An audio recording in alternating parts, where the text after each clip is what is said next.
सर्वांना नमस्कार. रुद्रदामिनी love स्टोरीचे 62 episode यापूर्वीच अपलोड केलेले आहेत.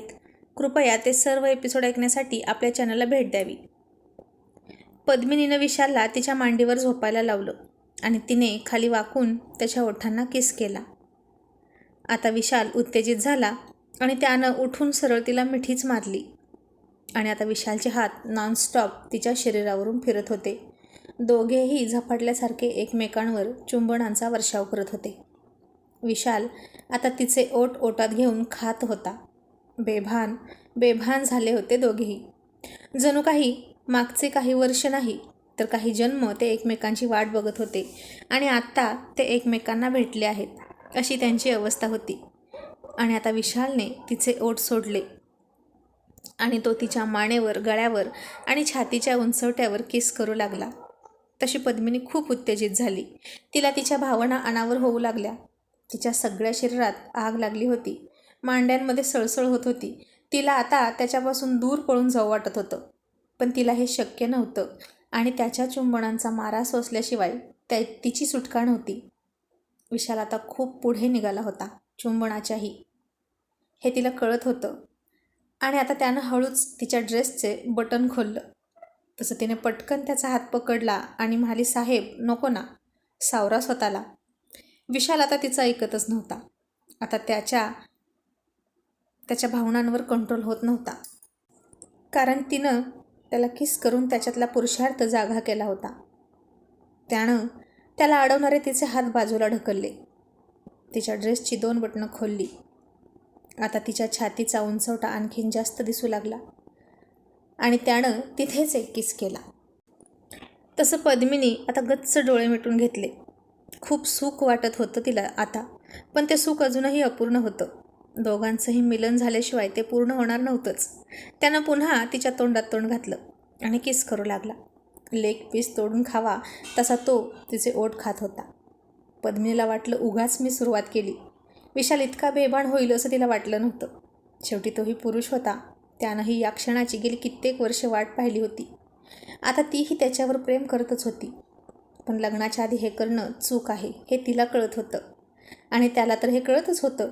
पण आता प्रेमात आंधळं होणं कशाला म्हणतात हे कळत होतं विशालला. आणि प्रेमात बेभान झाल्यावर काय असतं, ते झपाटले पण काय असतं ते आता त्याला चांगलंच कळत होतं. चूक काय आणि बरोबर काय, काय खरं आणि काय खोटं याचा माणूस सारासार विचार करतच नाही. प्रेमात पडल्यावर डोळ्यासमोर दिसतो तो फक्त एकच चेहरा, जो हवाहवासा वाटत असतो आणि त्याच्याच प्रेमाची भूक लागलेली असते आणि त्याच्याच प्रेमाची तहानही लागलेली असते. हे आता विशाल साहेबांना चांगलंच कळत होतं, कारण आता विशालच्या तोंडाला रक्त लागलं होतं, पद्मिनीच्या तोंडाचं. आणि प्रेम नावाचा रोग त्याला झाला होता. हा रोग माणसाला काहीही करायला भाग पाडतो. आणि आता चुकून जर दोघांकडूनही चूक झाली, काही चुकीचं घडलं तर विशालच्या खूप जिव्हारी लागणार होतं. त्यालाच खूप पश्चाताप झाला असता. आणि म्हणून त्याला थांबवण्यासाठी पद्मिनी अचानक मोठ्यानं म्हणाली, रुद्र आला. तसा विशाल पटकन तिच्यापासून वेगळा झाला आणि बेडच्या खाली त्यानं उडी मारली आणि त्याने त्याचं तोंड दाबून धरलं आणि घाबरून म्हणाला, कुठे आहे रुद्र, खरंच आला की काय? आणि त्याची ती अवस्था पाहून पद्मिनी खूप हसायला लागली आणि तिला हसताना पाहून विशालला समजलं की तिने मस्करी केली आहे. आणि आता तो तिच्या चेअरवर रिलॅक्स होऊन बसत म्हणाला, पल्लवी अगं काय हे, जीव गेला असता की माझा. तू सुद्धा ना अगदी कहरच करतेस बघ.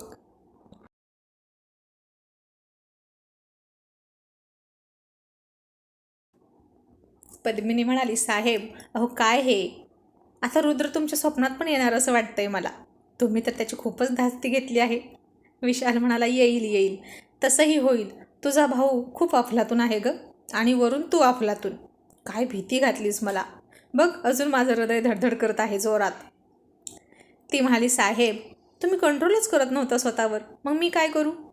आणि पुढे काही झालं असतं तर तुम्हालाच त्रास झाला असता. तुम्ही किती विचार करत बसला असता आणि स्वतःला दोष दिला असता. म्हणून मी तुम्हाला थांबवलं. माझे आभार मानायचे सोडून मला दोष कसला देताय?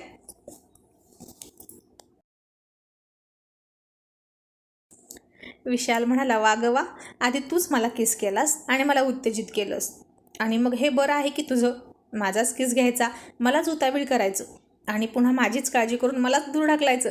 सगळे परिणाम मीच भोगायचे का? पद्मिनी हसून म्हणाली, आता प्रेमात पडलात म्हटल्यावर एवढं तर सोसावं लागेलच ना साहेब. मी काय म्हणते साहेब, तुम्ही ना सरळ रुद्रच्या डोळ्यात डोळे घालून सांगा की तुम्ही माझ्यावर प्रेम करता, मग बघूच तो काय करतोय. विशाल म्हणाला, मी आणि त्याच्या डोळ्यात डोळे घालून सांगू? इम्पॉसिबल. पद्मिनी म्हणाली, त्यानं तुम्हाला कधी सांगितलं की तो दामिनीवर प्रेम करतो? आणि कसं सांगितलं? तुम्हीही तसंच सांगा ना, शिका जरा त्याच्याकडून. आणि विशाल म्हणाला, बाप रे, अजबच आहे, सगळं आता मला त्याच्याकडूनच शिकावं लागेल का? की प्रेम कसं कबूल करायचं? देवाच्या मनात काय आहे काय माहीत. पद्मिनी म्हणाली, मला आधी सांगा ना, तुम्हाला कधी कळलं रुद्र आणि दामिनीच्या प्रेमाबद्दल? विशाल म्हणाला, तो आणि दामिनी जेव्हा गावाकडून येत होते तेव्हा बस स्टँडवर उतरले आणि मीही तिथंच त्यांची वाट बघत बसलो होतो. मी तिथेच दामिनीवर हात उघडला, माझ्याशी खोटं बोलली म्हणून, आणि त्यानं माझा हात पकडला आणि माझ्या डोळ्यात डोळे घालून मला एक डॅशिंग लुक दिला त्यानं, आणि मला म्हणाला, आय लव्ह हर. आणि मग पद्मिनी म्हणाली, बघा साहेब, रुद्रमध्ये किती हिंमत आहे की नाही. मग आता तुम्हीसुद्धा तसंच त्याच्या डोळ्यात डोळे घालून त्याला डॅशिंग लुक देऊन सांगा की आय लव्ह हर. आता विशाल तिला म्हणाला, पल्लवी, मला जमेल का गं? आणि आता इतक्यात विशालला एक फोन आला. कदमचा फोन होता. आणि कदम म्हणाले, साहेब, आज आपल्याला रिमांडवर घ्यायचं होतं ना त्या 2 गुंडांना, मग काय करू? आणि आता प्रेम कबूल करायला घाबरणारे प्रियकर विशाल सर लगेच इन्स्पेक्टर अग्निहोत्रीच्या भूमिकेत शिरले. आणि विशाल कडक आवाजात म्हणाला, कदम, एक काम करा, आजचा दिवस त्यांना खाऊ पिऊ घाला आणि निवांत आराम करू द्या, आणि उद्यासाठी मात्र 10 सागवानी काट्या आणून ठेवा, त्यासुद्धा एकदम गोल गरगरीत. मग बघतोच साले कसे बोलत नाहीत. आणि कदम म्हणाले, येस सर. आणि विशालनं फोन ठेवून दिला. आणि पद्मिनी म्हणाली, वा वा वा, इन्स्पेक्टर विशाल अग्निहोत्री, काही धाक आहे ना तुमचा गुंडांना? आणि प्रेम करतो हे सांगायला घाबरता तुम्ही? विशाल म्हणाला, मी त्याला घाबरत नाही ग, पण आता हे सगळं असं होऊन बसलंय ना, म्हणून मला घाबरावं लागतंय, कारण माझं भविष्य आता त्याच्या हातात आहे. मी माणूस आहे, सगळी कामं लिगली करणारा, आणि रुद्र सगळी इल्लिगल कामं करतो. मी कायद्याचं रक्षण करतो आणि तो कायदा तोडतो, म्हणून त्याला मर्यादा नाहीत. कुठल्याही थराला जाऊन तो काहीही करतो. माझं मात्र हात कायद्याने बांधलेले आहेत, आणि मी सरळ मार्गाने कायद्याने चालणारा माणूस. तो असा आहे ना की जो चुलीत घातला की बोंबातून निघतो आणि धरणात उडी मारली की नळातून बाहेर येतो.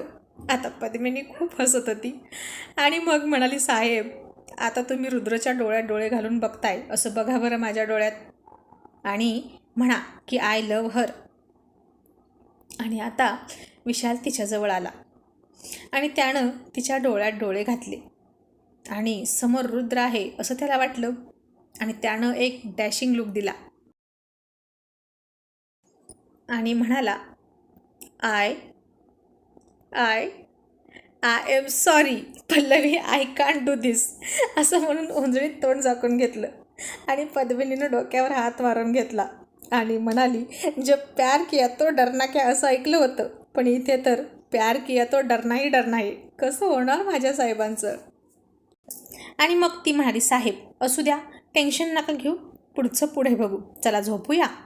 विशाल म्हणाला, पल्लवी, ऑपरेशनची तारीख किती आहे गं तुझी? ती म्हणाली, 8 दिवसांनी आहे. विशाल म्हणाला, बरं ऐक ना, आता मला आधी तुझं ऑपरेशन व्हायला हवं आहे, यामध्ये कुठलीच अडचण नको. रुद्रचा मूडसुद्धा ठीक राहायला पाहिजे ना, त्यामुळे आपण आत्ताच त्याला काही नको सांगायला, चालेल? पद्मिनी म्हणाली, आणि तो विजय, त्याचं काय करायचं? विशाल म्हणाला, आता ऑपरेशन झाल्याशिवाय विजयसुद्धा तुझ्याशी लग्न करणार नाही, असं म्हणाला होता की नाही रुद्र? म्हणजे आधी ऑपरेशन आणि मग नंतर काय ते. आणि जास्त जर रुद्र विजय विजय करून उड्या मारायला लागला ना, तर त्या विजयला टाकतो ना आतमध्ये, मग काय करेल रुद्र? अजिबात सोडणारच नाही मी त्याला.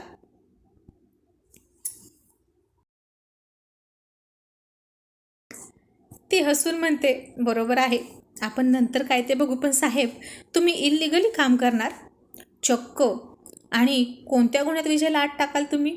आणि आता विशाल म्हणाला, मग काय करू, प्रेमात आणि युद्धात सगळं काही माप असतं असं तूच म्हणालीस ना आता. आणि विजयचा हा गुन्हा आहे की त्यानं तुझ्याशी लग्न करण्याची इच्छा व्यक्त केली, कारण तू फक्त माझी आहेस, फक्त माझी. पण आधी तुझं ऑपरेशन मला नीट व्हायला हवं, ओके. आता गुड नाईट म्हणून तो झोपायला निघाला. आणि पद्मिनी हसून म्हणाली, साहेब इथं नाही झोपणार माझ्याजवळ? आणि विशालनं तिला दोन्ही हात जोडले आणि म्हणाला, नको ग बाई, तिथे आलो की माझं वितळून पाणी पाणी होतं, आणि कधी माझी वाफ होईल आणि मी ढगात उडून जाईल माझं मलाच कळणार नाही. आणि जर काही कमी जास्त झालं ना पल्लवी, तर तुझा भाऊ माझ्याच पिस्तूलनं मलाच गोळ्या घालेल. पद्मिनी म्हणाली, साहेब अख्ख्या जगात तुम्ही सगळ्यात जास्त कशाला घाबरता हो? आणि विशाल म्हणाला, अख्ख्या जगात मी रुद्रला आणि रुद्रच्या टोमण्यांना घाबरतो, आणि त्यापेक्षा जास्त मी माझी इमेज जपतो. गुड नाईट असं म्हणून तो झोपायला गेला. आणि त्याचं असं मजेशीर बोलणं ऐकून ती खूप हसत होती.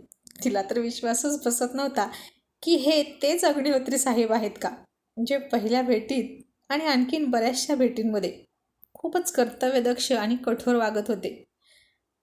पण त्याचं काय असतं ना, प्रत्येक व्यक्तीच्या दोन बाजू असतात. जशा नाण्याच्या दोन बाजू असतात तशा नाण्याची एक बाजू समाजाला दिसत असते. त्याचा कठोरपणा, त्याचा कर्तव्यदक्षपणा हा समाजाला दिसतो, पण त्याची दुसरी हळवी बाजू फक्त त्याच्या कुटुंबालाच माहीत असते. जशी आता पद्मिनीला विशालची ती दुसरी बाजू दिसत होती.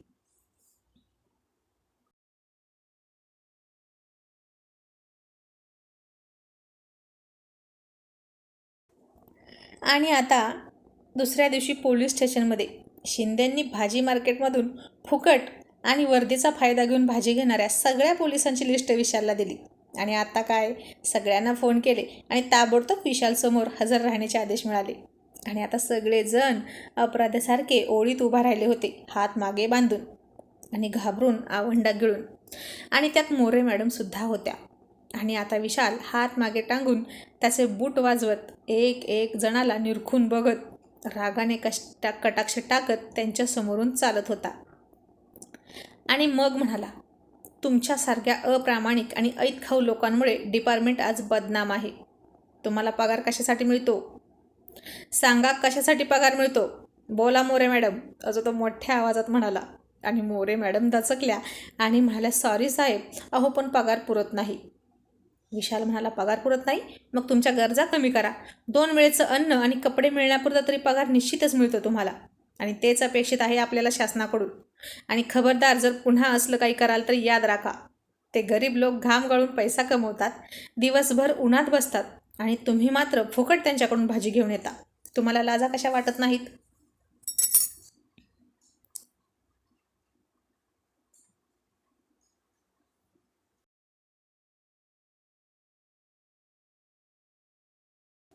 आता सगळेजण खजील झाले होते.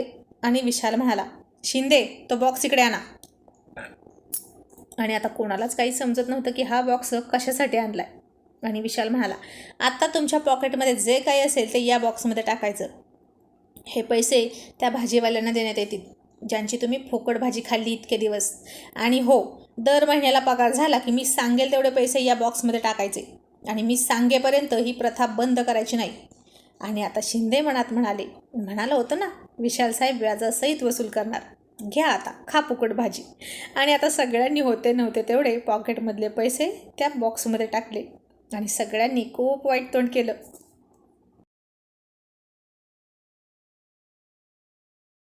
आणि एक जणाला उद्देशून विशाल म्हणाला, काय काटकर, वाईट वाटतंय पैसे देताना आणि फुकट भाजी खाताना लाज नव्हती वाटत वाटतं? विचार करा, त्या भाजीवाल्याला किती वाईट वाटत असेल जेव्हा तुम्ही त्यांच्याकडून अशी फुकट भाजी उचलून आणत होता. आणि आता विशाल साहेबांनी मोर्चा वळवला त्या 2 गुंडांकडे. नेहमीप्रमाणे मोबाईल आणि घड्याळ टेबलवर काढून ठेवलं, आणि कदमने आणून ठेवलेली गुळगुळीत 2 हातात 2 सागवानी काट्या घेतल्या आणि कस्टडीमध्ये गेला. आणि पहिल्या 2 ठोक्यातच गुंडांनी गुन्हा कबूल केला आणि तिथून बाहेर आला. थोडा रिलॅक्स होऊन बसला. आईचा फोन आला. तो आईशी बोलला आणि आई म्हणाली, विशाल, आज तरी घरी येणार आहेस की नाही? विशाल म्हणाला, आई अगं रुद्र आणि दामिनी उद्या येणार आहेत, मग आजची रात्र मी तिकडे थांबू?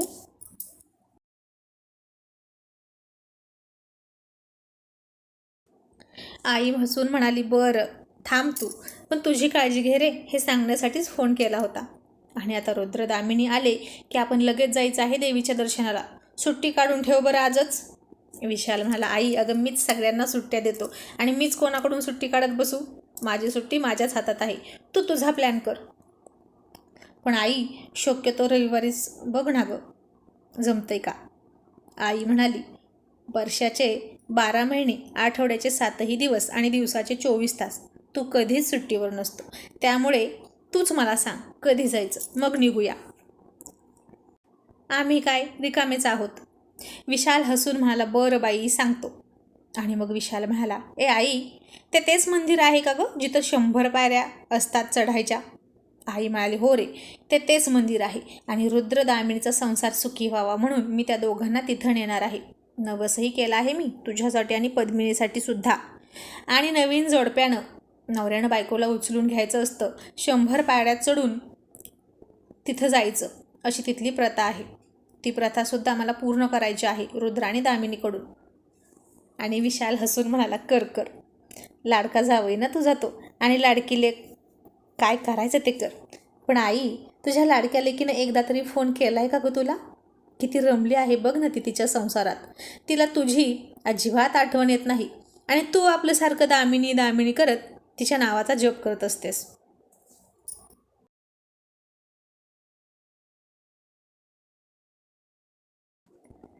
आणि आई म्हणाली, नाही रे, तिने काल सकाळीच फोन केला होता बघ मला आणि तुझ्याविषयी विचारत होती, तुझा फोन लागत नाही म्हणे तिला. आणि आता विशाल दचकला आणि म्हणाला, आई माझ्याविषयी काय विचारत होती ती? आणि मनात म्हणाला, मेलो आता, आईने तिला सांगितलं नसेल ना मी पल्लवीकडे राहतोय, तेही इतके दिवस. आणि विशाल घाबरतच म्हणाला, आई तू तिला काय सांगितलंस ग मग, की मी कुठे आहे? आणि आई म्हणाली, मी तिला सांगितलं की तू तिच्या घरी राहतोस पल्लवीला सोबत म्हणून. आणि आता विशाल धपकन खुर्चीत बसला आणि म्हणाला, आत्ता मेलो, माझी चोरी पकडली जाणारच, असं म्हणून विशालला खूप टेन्शन आलं. आणि आता इतक्यात एक 50च्या घरातले गृहस्थ आणि एक 45च्या घरातली स्त्री पोलीस स्टेशनमध्ये आली.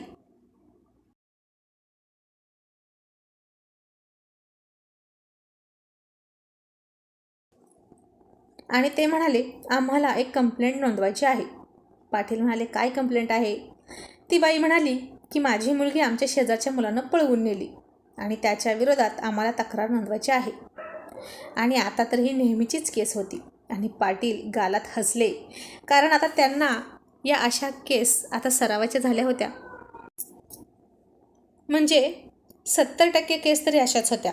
मुलींनी प्रेम करून गुपचूप पळून जायचं, आईवडिलांनी इज्जत झाकण्यासाठी ती हरवली किंवा मुलानं पळवून नेली, आमची मुलगी अशी नव्हती हो असं म्हणून पोलीस स्टेशनमध्ये यायचं, मुलाविरोधात तक्रार नोंदवायची आणि पोलिसांनी त्यांची ड्युटी करत खूप आटापिटा करून जंग पछाडून ते लव बर्ड्स शोधून काढायचे. आणि मग काय, त्या मुलीनं छाती ठोकपणे सांगायचो की मी माझ्या मर्जीनं प्रेम करून पळून गेले होते. आणि झालं, इथे केसचा द एंड व्हायचा. म्हणून पाटील हसत होते गालात. पण आता काय करणार, कायदा सांगतो की तक्रार तर नोंदवूनच घेतली पाहिजे, म्हणून ते तक्रार नोंदवायला गेले. इतक्यात विशाल ओरडून म्हणाला, पाटील थांबा, अजिबात त्यांची तक्रार घेऊ नका. तसं त्या दाम्पत्यानं आणि पाटीलनं सुद्धा विशालकडे चमकून पाहिलं.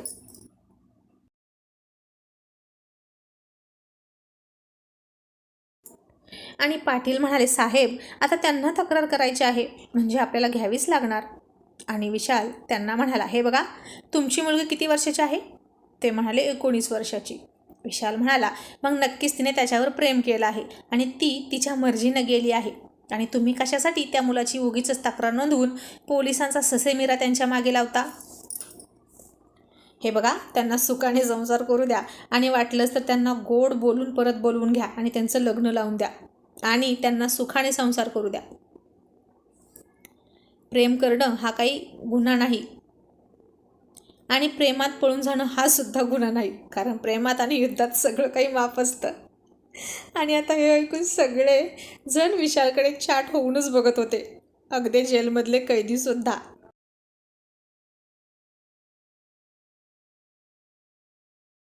या हिटलरचा आज अचानक रोमिओ आणि मजनू झालाच कसा हे कोणालाच कळत नव्हतं. पाटलांनी तर स्वतःला चिमटाच घेतला. हे मोगले आझम आज सरळ सरळ प्रेमाच्या गप्पा मारत होते आणि पळून जाणाऱ्यांची तरफदारी करत होते. आणि ती बाई म्हणाली, पण साहेब, आम्हाला तक्रार नोंदवायची आहेच. त्या मुलाचे आईवडील आमच्याशी सारखे भांडतात आणि त्याच मुलाबरोबर आमची मुलगी पळून गेली. याला काय अर्थ आहे? आमचं नाक कापलं गेलं ना. विशाल म्हणाला, पाटील, जरा चहा सांगा हो. आणि पाटलांनी चहा सांगितला. विशालनं त्या दोघांना चहा दिला. गरम चहा देऊन त्यांना जरा थंड केलं, कारण बाहेर तर पाऊस चालूच होता आणि वातावरणात गारवा होता. आणि पोलीस स्टेशनमध्ये मिळणाऱ्या इतक्या सन्मानाच्या वागणुकीमुळे ते दाम्पत्य थोडं नरम झालं होतं. मग विशाल म्हणाला, मी काय म्हणतो, माझं जरा ऐका. तो मुलगा कसा आहे? व्यसनी आहे का? वाईट चालीचा आहे का? ती बाई म्हणाली, नाही, तसं काही नाही. मुलगा तसा चांगला आहे, पण त्याचे आईवडील वाईट आहेत. आणि विशाल म्हणाला, मग झालं तर? त्याच्या आईवडिलांच्या रागापायी तुम्ही त्या दोघांना असं एकमेकांपासून का तोडता? हा गुन्हा आहे की नाही? त्यांना माफ करा, त्यांचं लग्न लावून द्या. आणि ती बाई म्हणाली, साहेब, तुम्ही तर असं बोलताय की जसं काही तुम्हाला खूपच माहिती आहे यातलं. नाही म्हणजे रोज अशा केसेस असतात तुमच्याकडे, म्हणून तुम्हाला माहीत असेलही.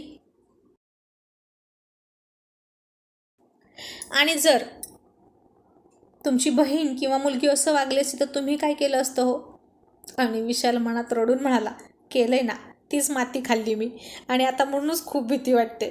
पण आता निदान या दोघांना सुखाचा संसार करू देऊन थोडंसं पुण्य माझ्या पदरात पाडून घेतोय, म्हणजे माझी पुढची वाट सुखाची होईल. कारण हा रुद्र वीरभद्रचा अवतार परत आला की काय होईल माझं काही खरं नाही. आणि माझ्यावर त्यानं थोडी दया दाखवावी अशीच माझी अपेक्षा आहे. असं म्हणून विशालने त्या दोघांना गोड गोड बोलून माघारी पाठवलं आणि 2 प्रेमी जीवांना एकत्र ठेवण्याचं पुण्य पदरात पाडून घेतलं.